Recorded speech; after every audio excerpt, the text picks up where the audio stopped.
आशा गर्भवती होकर पाप को जनती है और पाप जब बढ़ जाता है तो मृत्यु को उत्पन्न करती है। इस प्रकार से जो है वो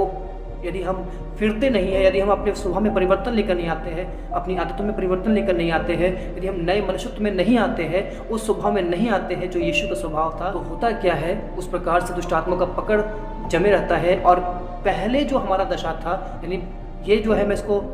इस बातों को मैं तीन तरह से रखना चाहता हूँ। सिर्फ दुष्ट आत्मा का यहाँ पर बात लिखा हुआ है, लेकिन मैं इसको तीन बातों में रखना चाहता हूँ। दुष्ट आत्मा का प्रभाव,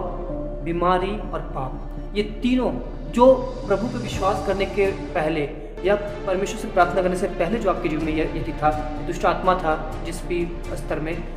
बीमारी था जिस भी स्तर में, या पाप था जिस भी स्तर में, जब आपको उससे, पिछली वाली पाप से, पिछली वाली बीमारी से और पिछली वाले दुष्ट आत्मा से जो आपको छुटकारा मिला, अब जो है शैतान का ये मनसा होता है कि अब पहले से अधिक आपको पाप में गिराए, पहले से अधिक आपको बीमार करे और पहले से अधिक आपको पोजेस करे, आपको दुष्ट आत्माओं से भर दे। ये उसका जो है उद्देश्य होता है। इसी के लिए वो रात दिन परिश्रम कर रहा है, लगा हुआ है। और ये उसको कब ये लीगल ग्राउंड मिलता है, जब आप और हम उसके लिए झाड़ा बुहारा हुआ रहते हैं, यानी यीशु रहित रहते हैं और उसके आज्ञाओं के विपरीत जीवन बिता रहे होते हैं, अपनी मन की कठोरता पर चलते हैं, अपने मन के अनुसार चलते हैं और हम उसके आज्ञाओं के अधीन नहीं होते हैं, हम परमेश्वर के अधीन नहीं होते हैं, हम प्रार्थना नहीं करते हैं, हम उपवास नहीं करते हैं, हम उन स्वभाव में नहीं आते हैं, माफ़ करना, क्षमा करना, प्रेम करना, दया करना, अनुग्रह करना, ये सारी चीज़ें जो मसीह जीवन में आज्ञाएं हैं, उन सब के विपरीत हम जीवन बिताते हैं। तो क्या होता है, इस पर शैतान का ये टारगेट है कि वो पहले